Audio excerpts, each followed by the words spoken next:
你而家望住我手上呢一支筆，你覺得佢係一支乜嘢咧？係一支筆，可以攞嚟寫字，啱唔啱？但係如果我話俾你聽，我而家要將支筆放喺隻狗仔面前，然後喺佢面前樣多幾樣，你估下隻狗會認為佢係咩啦？狗會認為佢係一個磨牙玩具，甚至乎會即刻擔住佢咬住佢，不停咁玩添啊！咁個問題係佢究竟係一支筆定還是係一個玩具啦？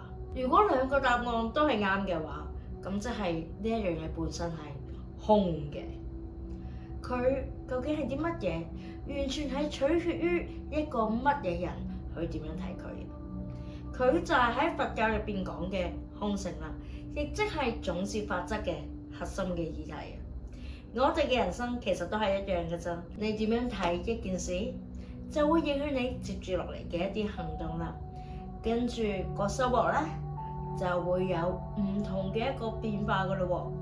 今日我哋就用呢一個筆嘅故事嚟做一個開端，同你拆解10大好種子，再話俾你知嘅點樣由依家開始改變你嘅未來。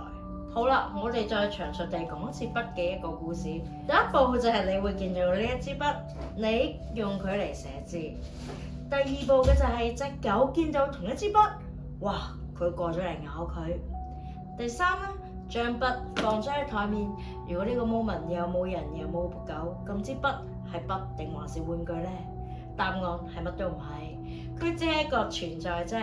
所以其實啦，當你望住佢，你就創造咗筆嘅結果啦。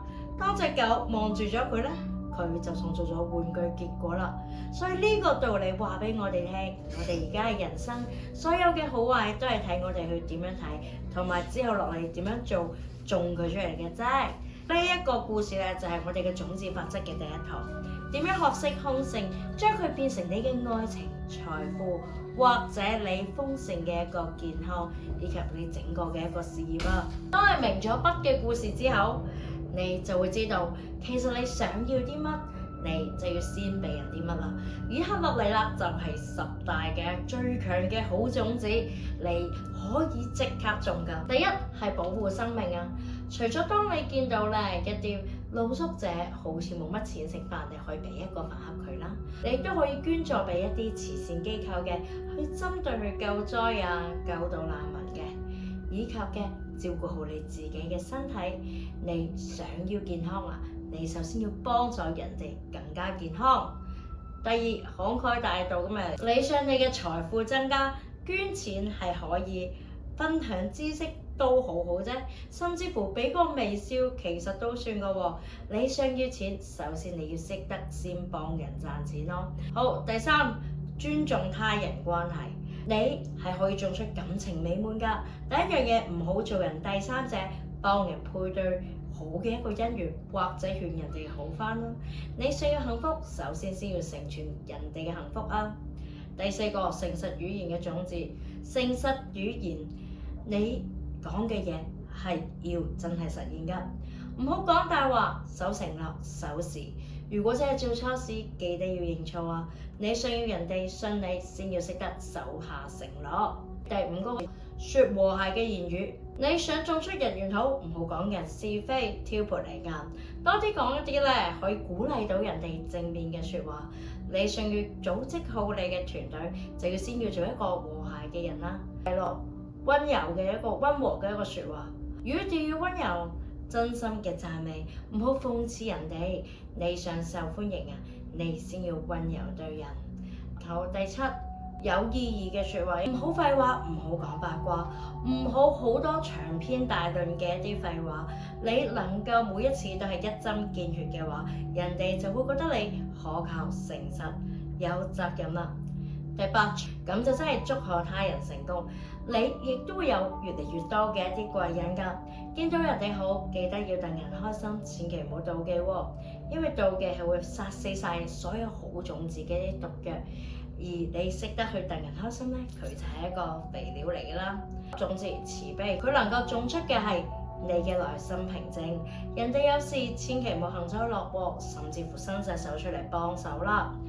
當你他日真係需要人哋幫手嘅時候，你就會發現你身邊有滿滿嘅一啲貴人㗎啦。第10，正確嘅世界觀，時刻記住筆記故事，記住一切都係由你而出發嘅。呢一粒嘅種子係非常之勁嘅，佢會令到你自動自覺種晒其他嗰9粒㗎啦。好啦，當你種下咗種子啦，咁點樣做可以加快收成呢？其實我哋有3個嘅一個方式嘅。每一日臨瞓之前眯埋雙眼啦，回味你今日做過啲乜嘢好事，諗得越開心越好啊！呢一個動作其實會幫你嘅種子加速去發芽㗎。第2個嘅一個好有力工具就係我哋嘅綠時書啫，佢係一本你隨身嘅簿，一日可以 check 佢幾次啦，包括你做過咗啲咩好事，或者你做過咗啲乜嘢嘅一啲衰嘅嘢，咁樣你就會越嚟越清晰你喺度做緊啲乜嘢㗎啦。嚟到最後一個啦，就係要揀肥沃嘅土壤。好，我哋去對3種人去種種子係特別有效果㗎。第一係一個急需要幫助，同你有同等需要嘅一個人；第2係曾經何時幫過你嘅人；第3係一啲可以幫到好多人嘅一啲人啊。嗰個曾幾何時可以幫助你嘅人佢可以係你嘅一個老師啦，你嘅一啲父母啦。嗰啲可以幫到好多人嘅人，有可能係佢哋嘅職業啦，佢哋嘅個性，或者佢哋係一個領袖啦。以上嘅內容其實就只係佔有種子法則一個非常之少嘅一啲部分啦。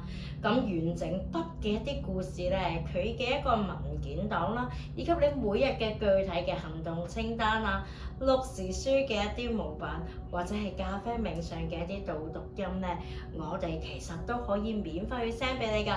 只要你喺下邊留低留言話我要種種子，或者歡迎你喺後台 DD 我哋啊，我哋就會即刻用 email send 條 link 俾你㗎啦。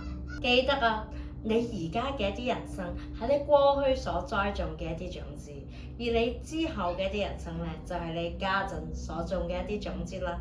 筆記故事其實佢並唔係一個抽象嘅一個哲學嘅問題，佢係一個我哋每日都可以用嚟提醒下自己嘅一啲工具。你想得到啲乜，就先要俾人哋一模一樣嘅嘢啦。所以我哋由今日開始種下你一粒好嘅一個種子啦。如果呢條片幫到你嘅話，記得要幫我哋按個按讚、訂閱同埋分享出去，並且 share 俾你嘅一啲朋友。呢一個動作嘅本身其實佢就係一個好種子啦。我哋下條片即將會詳細去介紹咖啡冥想啦，以及綠時書，以及4力量呢一啲更加有力嘅一啲工具，去協助你喺你修行嘅道路上去創建你更加美好嘅人生嘅。我係一個致力伴隨大家走上更美好生活嘅阿碧，我哋約定好啦，下一條影片見，拜拜。